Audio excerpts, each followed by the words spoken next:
una organización civilizada de la convivencia, no es solo el poder. Hemos confundido poder político con política. La política es una palabra noble cuando la entendemos bien. Así que si confiamos en nosotros mismos, somos capaces de organizar, de comunicarnos, de dotarnos de confianza mutua, entonces podemos confiar en la política. Si se la dejas todo a los profesionales, las cosas cambian. Ya no puedes confiar lo mismo porque obviamente están buscando más poder.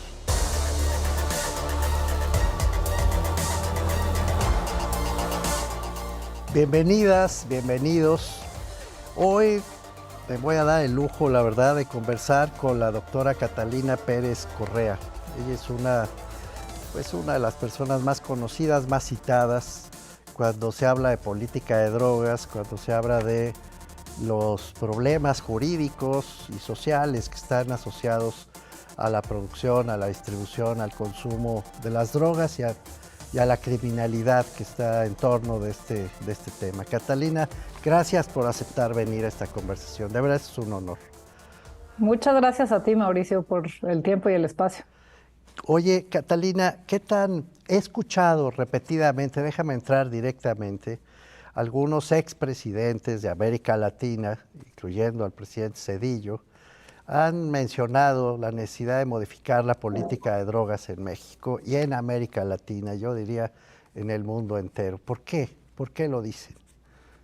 Bueno, porque lo que ha dado como resultado la política de drogas es pues un desastre en términos de una evaluación, si se hace una evaluación de la política pública. Se supone que la prohibición, que esa es la actual política de drogas que rige la mayoría de las sustancias y la mayoría de los países en el mundo, lo que busca es que la gente no consuma. Sí. Y una de las cosas que nos hemos dado cuenta en estudiando este tema es que la gente consume porque les da placer, porque les gusta, por distintas razones. Y lo que ha hecho la política prohibicionista es ocultar ese consumo, mandarlo a los mercados clandestinos, donde se convierte en una actividad peligrosa porque el Estado no está regulando qué es lo que las personas consumen, pero además porque termina generando estos mercados negros, que es el caso que pudimos ver en Colombia y que ahora hemos visto en el caso mexicano, en el cual se fabrican unos mercados negros muy poderosos que llevan a mucha violencia, a la corrupción de instituciones, y sobre todo, al final del día, ni siquiera se protege la salud o se reducen los consumos como pretende la política. Vi, por ejemplo, que los países donde, bueno, en Estados Unidos ya ha venido corriendo la legalización, en realidad es la no penalización del consumo de marihuana, creo que es así como hay que frasearlo, ¿no? Pero ahora se duelen del fentanilo, o sea, pues da igual, acabó siendo una cosa por otra.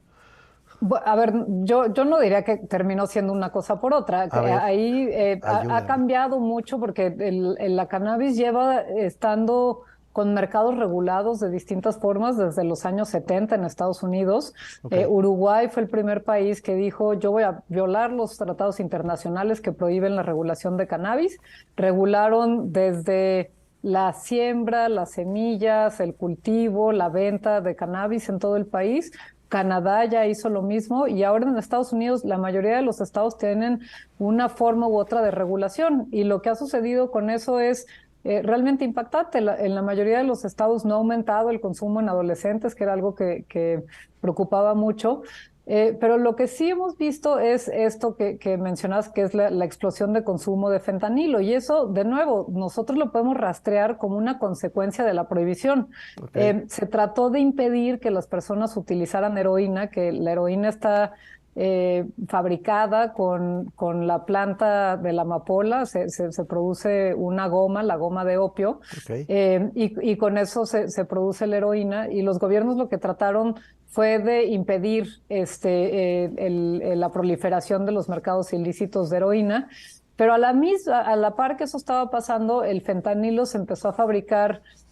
También algunos de los derivados de los opiáceos empezaron a utilizar para cuestiones médicas, para Ok. cuestiones de dolor. Ok. Y en Estados Unidos lo que pasó es que médicamente se empezó a recetar con mucha facilidad a las personas que tuvieran padecimientos o dolores crónicos, que estuvieran hospitalizados con algún tipo de dolor, sin prevenir el hecho de que son sustancias que sí son muy adictivas.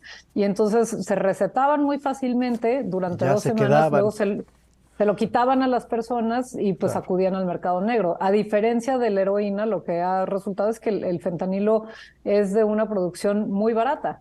Vienen precursores de Asia hacia América, Sí. se produce de manera muy barata. Ahora, antes México era uno de los principales productores de amapola en el mundo, ahora Sí. somos uno de los productores de fentanilo. Y las dosis mortales de fentanilo son mucho menores a los que son las de la heroína. Y entonces son cuestiones bien distintas el consumo de cannabis a lo que ha sido la crisis de fentanilo que hoy está viviendo Estados Unidos. Ok, pero antes de irnos al primer corte, Catalina, creo que nos queda minuto y medio por ahí. Déjame entender, ayúdanos a entender, cuando se legaliza, así es como hay que decirlo de entrada, me gustaría entender eso, legalizar el consumo de cannabis o no penalizar el consumo de cannabis, no es lo mismo. A ver, a mí me gusta más la palabra regular. Se Ok, regula el consumo y se regula y se permite otro tipo de conductas relacionadas con la cannabis.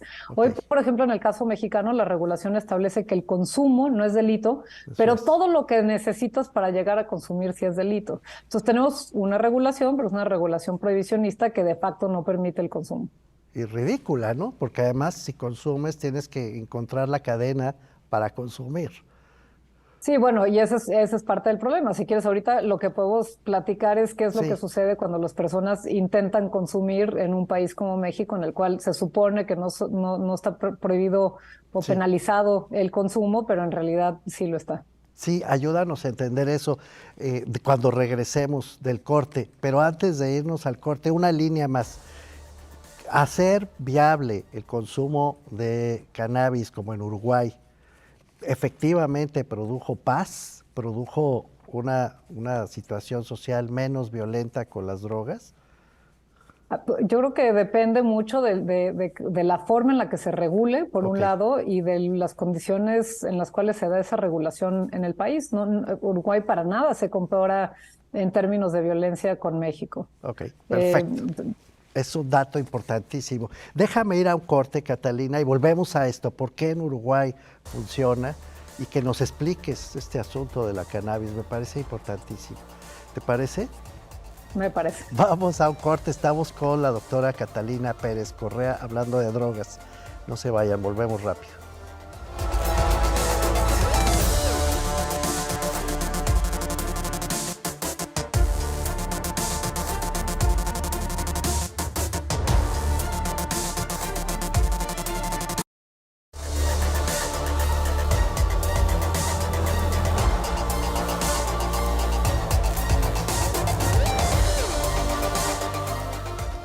Estamos de vuelta con Catalina Pérez Correa y nos prometimos que al volver regresaríamos para tratar de redondear, Catalina, esto de la regulación del consumo, bueno, producción, distribución y consumo de cannabis en particular. Y nos decías, en Uruguay pues les ha funcionado. Claro, a ver, en Uruguay no, también fue una regulación muy restrictiva. Por ejemplo, el Estado puso reglas en las cuales solamente las semillas que aporta el Estado son las que se pueden Ok, plantar ok, y por lo tanto vender. Entonces no se permite como el desarrollo de semillas como existe en Estados Unidos. ok, Me parece que es más interesante como análisis de regulación lo que sucede en Estados Unidos.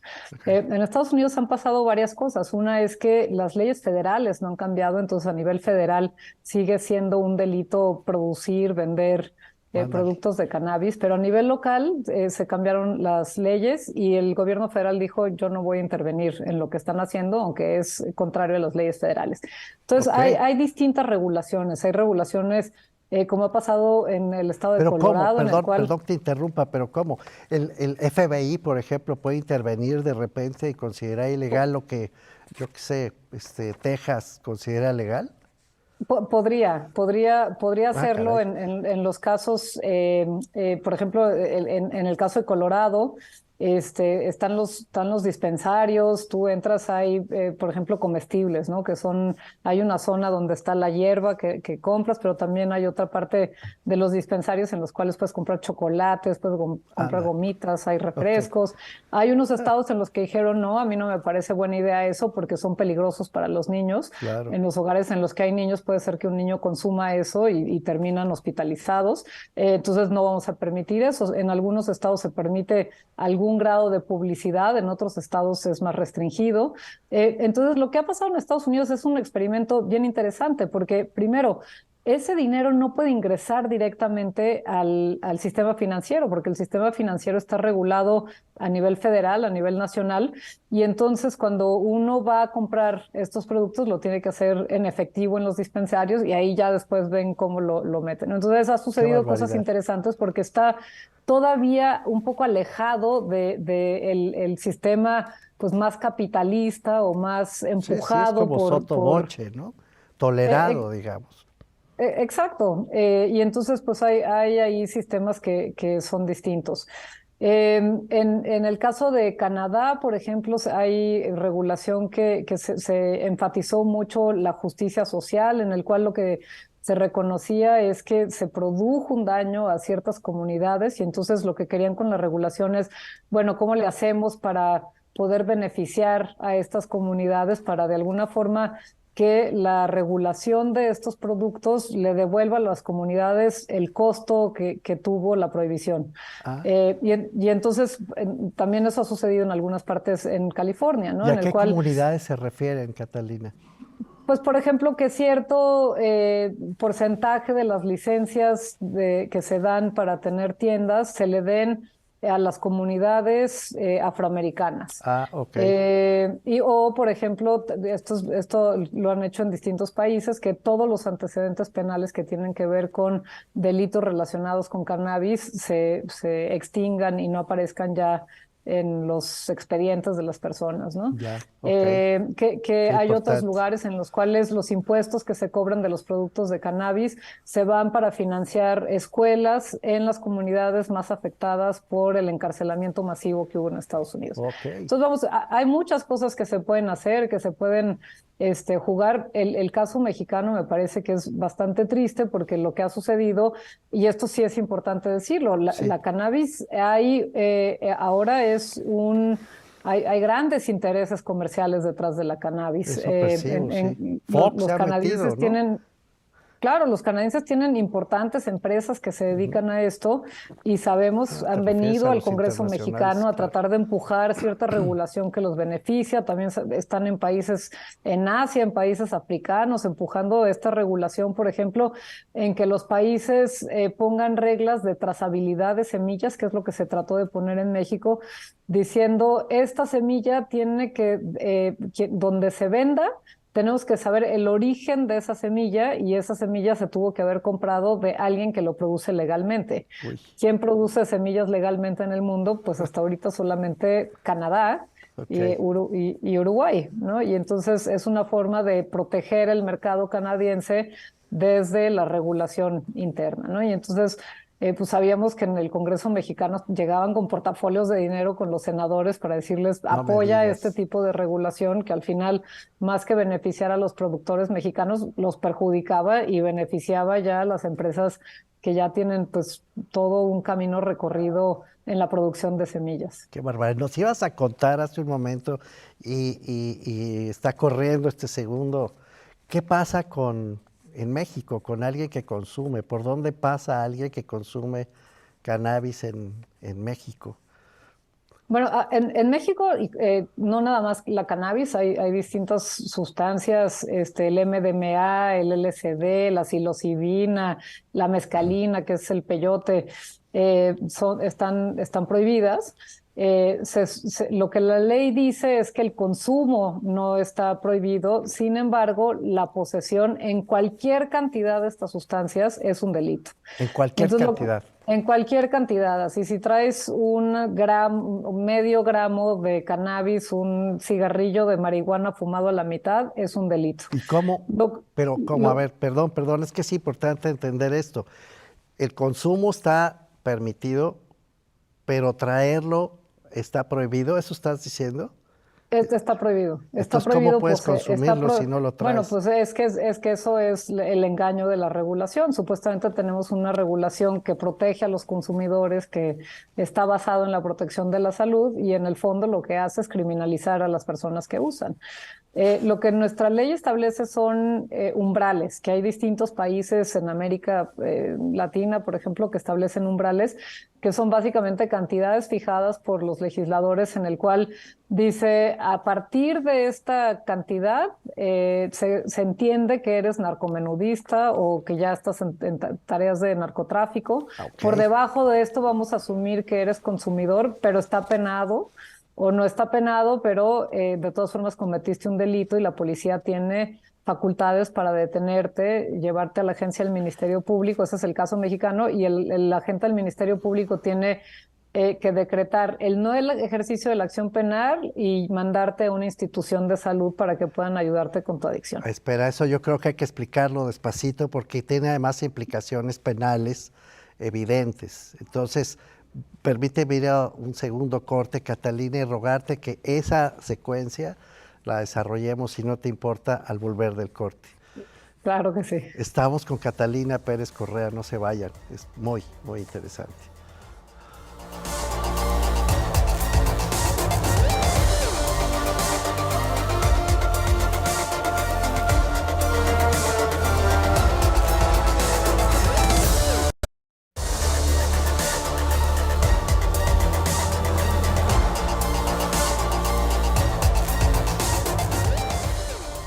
Estamos de vuelta con Catalina Pérez Correa, que nos ha estado explicando, la verdad es que de manera muy didáctica, muy clara, pues los problemas que tiene alguien en México que consume cannabis, a diferencia del caso de Uruguay, de Canadá, de los Estados Unidos, entre otros países, en Europa también se permite. Pero entonces, a ver, Catalina, déjame entender esto. Una persona que tiene una maceta de cannabis, de marihuana, ¿está cometiendo un acto ilegal? Sí, no nada más un acto ilegal, está cometiendo un delito de cultivo de una planta que está controlada y que está prohibida. Y nada más quiero decir, estas reglas no solo son para cannabis, lo mismo si tienes plantas hongos de psilocibina o si tienes LSD, éxtasis, cualquiera de estas sustancias que están en la Ley General de Salud, aplican las mismas reglas. Bueno, los guirráricas aquí con el peyote, ¿no? Están todos ilegales.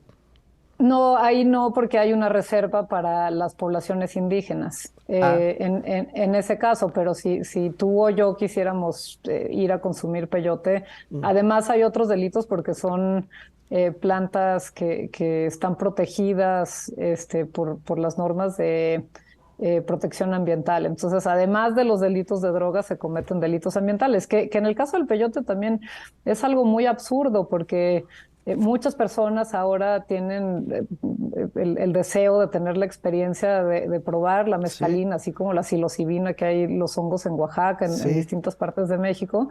Pero en el caso del peyote es bien difícil que crezca y si lo cultivan cometen delitos y entonces pues están básicamente deforestando los desiertos de México, acabándose el peyote que supuestamente es una especie protegida, pero por estas mismas normas no hay posibilidad de plantarlas y entonces pues se están extinguiendo, ¿no? Es realmente una pena que el efecto que tiene las normas es justamente el contrario al que se está buscando. Catalina, ya anticipo que tendremos que hacer un segundo programa para que nos expliques, así como lo estás haciendo ahora con palitos y bolitas, las consecuencias penales, jurídicas y de violencia que toda esta pésima regulación está trayendo al país. Pero antes de que acabe quisiera todavía concentrarnos en la política de drogas. Quiere decir que la política de drogas en México es un galimatías para acabar pronto.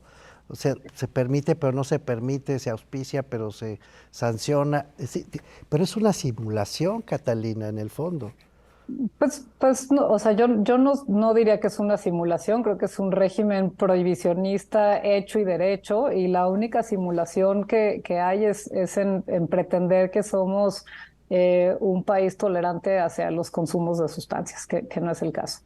Está penado. Quizás la única salvedad que sí es importante decir es el caso Smart que llevó México Unido contra la delincuencia en la Suprema Corte de Justicia, en el cual, y esto sí es importante, no se pidió que la Corte revisara un caso en el cual una persona hubiera cometido un delito relacionado con posesión, con suministro, con transporte de cannabis, sino que lo que hicieron fue pedir una autorización a la COFEPRIS, que es la instancia que regula las sustancias, los alimentos en México. Sí. Le pidieron una autorización a la COFEPRIS varias personas para poder plantar, transportar, comprar, consumir cannabis. Y la COFEPRIS les dijo, no te puedo dar un permiso porque eso está prohibido bajo las leyes de la Ley General de Salud.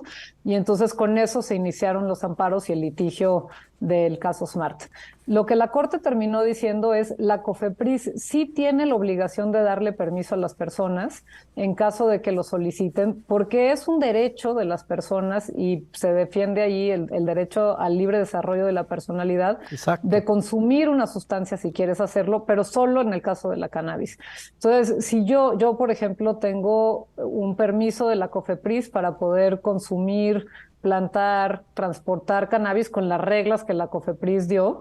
Y lo que también ha generado un sistema muy injusto, porque algunas personas que conocen esta ruta legal que se puede llevar a cabo, tenemos permiso y el resto de las personas no, y siguen siendo detenidas, encarceladas incluso por posesiones de pequeñas cantidades de cannabis. Nosotros hace poco hicimos un estudio en el estado de San Luis Potosí, en el cual revisamos expedientes de la Fiscalía de 2 o 3 años, no recuerdo si fueron 2 o 3 años, revisamos los expedientes y encontramos que el 100% de los casos, 100% de los casos de drogas en el estado eran posesión simple de distintas sustancias. No me digas, 100%.